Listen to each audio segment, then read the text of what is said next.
Hi everyone, आज हम Indian education system में आए नए रिफॉर्म के बारे में बात करेंगे। हमारे इंडियन एजुकेशन सिस्टम बहुत वास्ट है बट उसमें बहुत सारे लूप होल्स हैं। First, rote learning. हमारा करिकुलम पूरा रॉट लर्निंग पे बेस्ड है। यहाँ तक कि हमारे एग्जाम्स भी, अगर हम पढ़ने में अच्छे हैं, अगर हम अच्छे से रॉट लर्निंग कर सकते हैं तो हमें अच्छे मार्क्स आएंगे और हम अच्छे स्टूडेंट कहलाएंगे। बट अगर हम ऐसा नहीं कर सकते तो हमारे पूरे स्टूडेंट की इमेज बन जाती है। सेकेंड, वोकेशनल स्किल्स और एक्स्ट्रा करिकुलर पे ध्यान नहीं दिया जाता है हायर एजुकेशन में। जैसे कि हमारे 11th और 12th में हमें बिल्कुल अलग कर दिया जाता है हमारे एक्स्ट्रा करिकुलर से। बोलते हैं सिर्फ पढ़ाई करो, जो कि सही नहीं है। थर्ड है कि हमारे फिजिकल फिटनेस। हमारा फिजिकल फिटनेस जो हमारा सबसे इम्पॉर्टेंट एस्पेक्ट है, उस पर ध्यान नहीं दिया जाता है। हमारे इंडियन एजुकेशन सिस्टम में 34 ईयर्स से कोई चेंजेस नहीं आए हैं। ये 1986 में फॉर्मुलेट हुआ था एंड 1992 में मॉडिफाई हुआ था, बट उसके बाद से कोई मेजर चेंजेस नहीं लाए गए हैं। इंडियन गवर्नमेंट ने NEP सेट करी है, that is national education policy, जो एग्जिस्टिंग नेशनल पॉलिसी को रिप्लेस करेगी।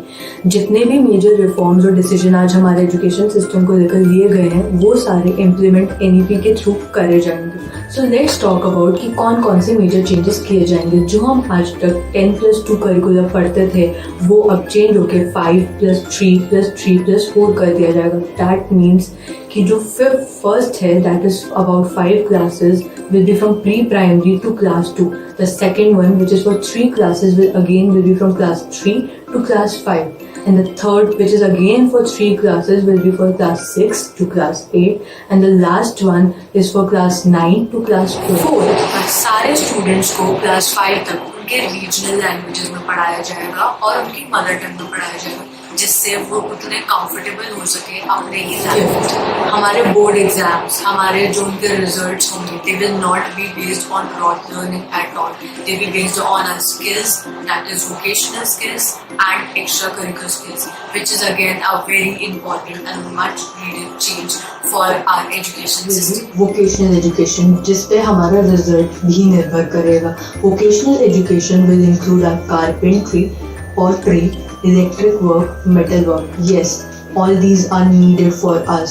Why?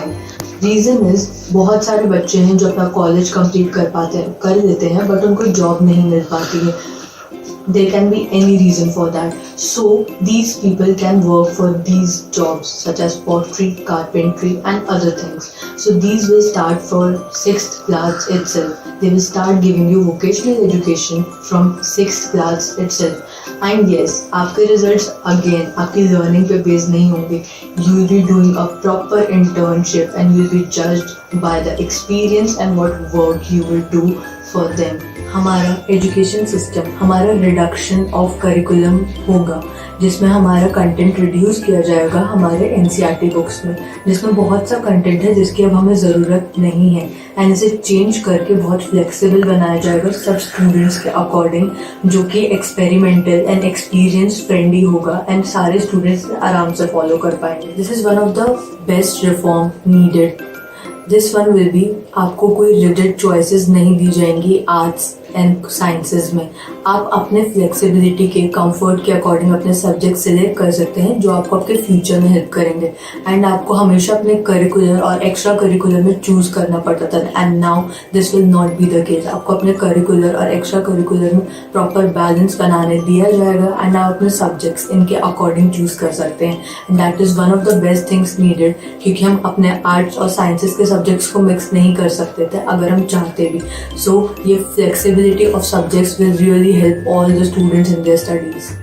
Special education zone for different disadvantages zones and groups. जो हमारे disabled kids और students हैं, उन्हें इतना अच्छा education नहीं मिल पाता है अभी तक, but हमारी government उनके लिए भी work करेगी and they'll be given the best education for them, जिससे वो अपने life में आगे prosper कर पाए and they can get wherever they want. NEP will be the single regulation body for the higher education, that is of institutions and university, except for the legal and medical education. Well, this is for UG students. They'll be given multiple entry and exit options, like 1 year test certification course, and second will be 2-year advanced diploma course, and the third will be bachelor's degree for 3 years, and fourth will be bachelor degree for research, and they'll be given this after 4 years. This will really help them to choose कि उन्हें क्या करना है and how they want to do it. This will really help them. 13. Multidisciplinary education and research universities. ये इसके under हमारे IITs and IIMs आएंगे, which is one of the most prestigious institution of India, but ये अभी भी global ranking में बहुत आगे नहीं जा पाए हैं. So the government and this disciplinary will work to get them at a global ranking at the international level. जितने भी प्राइवेट और पब्लिक इंस्टीट्यूशंस हैं वो सारे सेम लॉज और रेगुलेशंस पर चलेंगे, and if they do not abide these laws they will be penalised by the HECI. Yes, they will have the same rules as for both. 16. हमारे जो schools हैं वो after school timings adult education के लिए use होंगे. Yes, जो भी लोग नहीं पढ़ पाए हैं किसी भी रीजंस की वजह से, now they will get the opportunity to study at the night time. So guys, these are all the major changes जो हमारी गवर्नमेंट लाने वाली है आने वाले फ्यूचर में.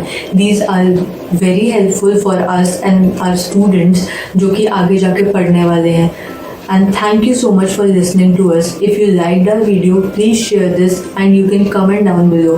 And अगर आपको लगता है कि मैंने कुछ भी points छोड़ दिए हैं, you can again comment down below. Thank you everyone.